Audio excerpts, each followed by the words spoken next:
Mas Adlan, berarti misalkan apa yang ada dalam teks itu misalnya disebutkan A, berarti kita tidak bisa menolaknya atau bagaimana itu?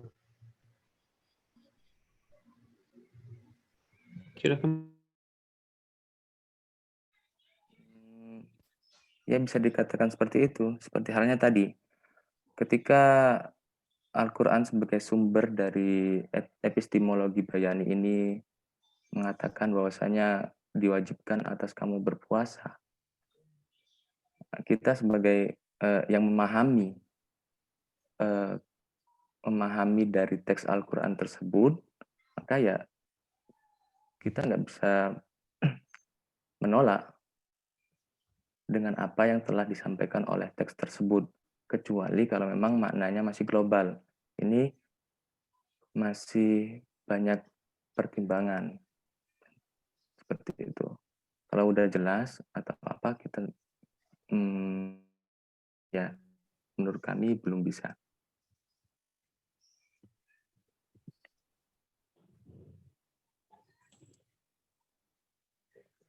Baik, terima kasih jawabannya Mas Adlan. Mungkin ada tanggapan lagi dari Mas Helmi Mutisaki, saya persilahkan.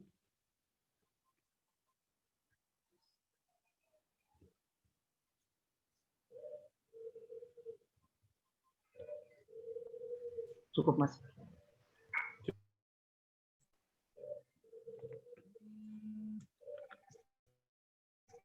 Untuk Mas Abdurrahman Muksid, apa sih hubungannya antara Bayani dan Istishab? Karena di akhir presentasi yang dilakukan oleh presenter menyebutkan bahwa ada hubungan antara Bayani dan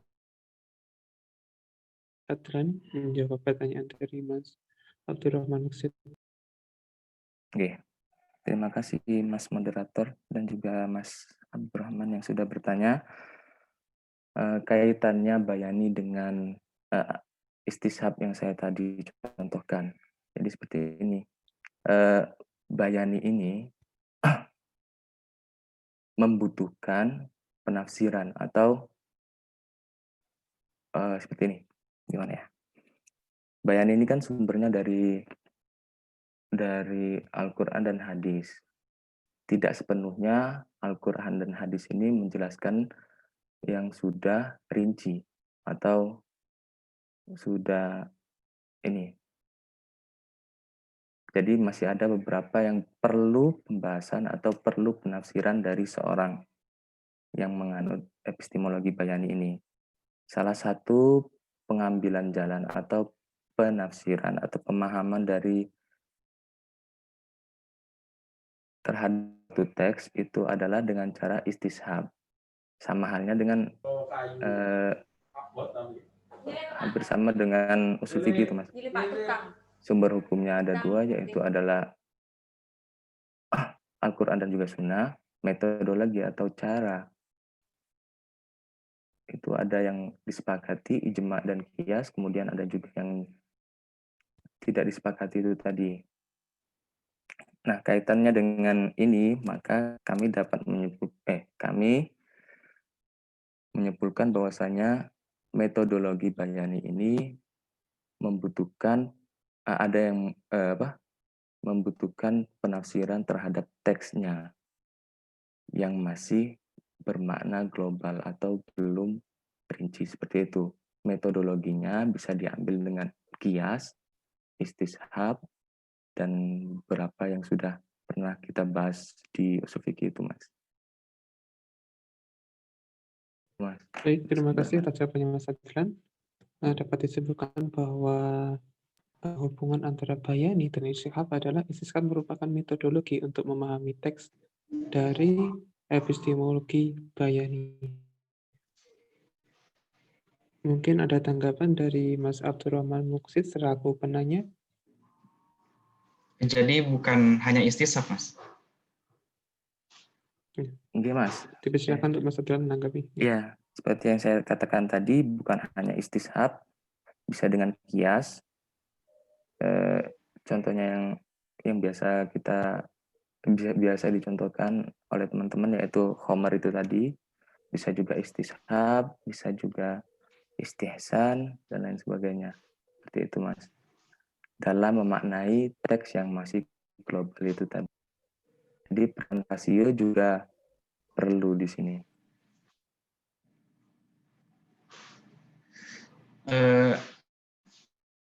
Jadi bisa disimpulkan bahwa epistemologi Bayani itu sama kayak semua metodologi dalam usul fiqh ya, Mas? Semuanya, tanpa terkecuali.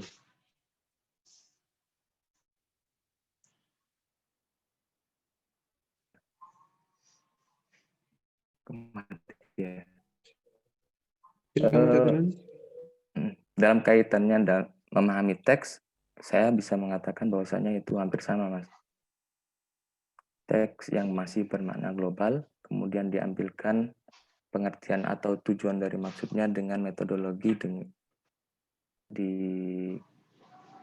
yang saya sebutkan tadi, kias, istihsan, istishab, dan lain sebagainya.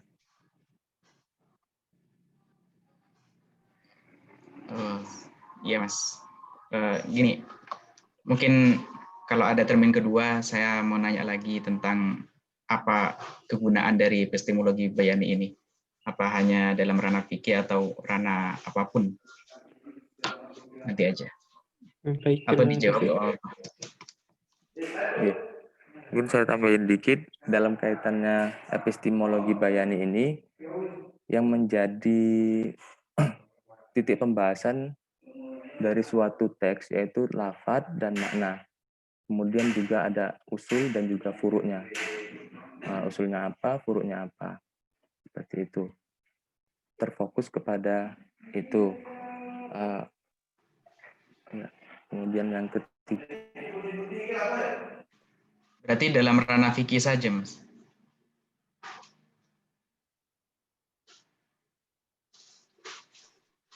Bisa juga melebar ke ranah yang lainnya menurut saya, Mas. Seperti contohnya saya contohkan tadi. Seseorang, ini kaitannya dengan adabul hamalatil Quran ya. Ketika seseorang yang menghafal Al-Quran, ini kan seperti yang seorang itu harus menjaga hafalannya. Tujuan pokoknya adalah menjaga hafalannya. Dan kemudian tujuan sekundernya adalah beliau seseorang yang menghafal Al-Quran itu harus rajin hafalannya dengan adab hamalatil Quran atau dalam hal yang apa ya? Nah itu dulu ya.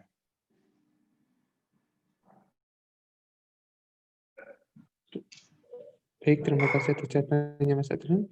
Mungkin untuk mempersingkat waktu, langsung saja ke penanya ketiga, yaitu Mbak Anissa Sri Ayuningsih. Pertanyaannya,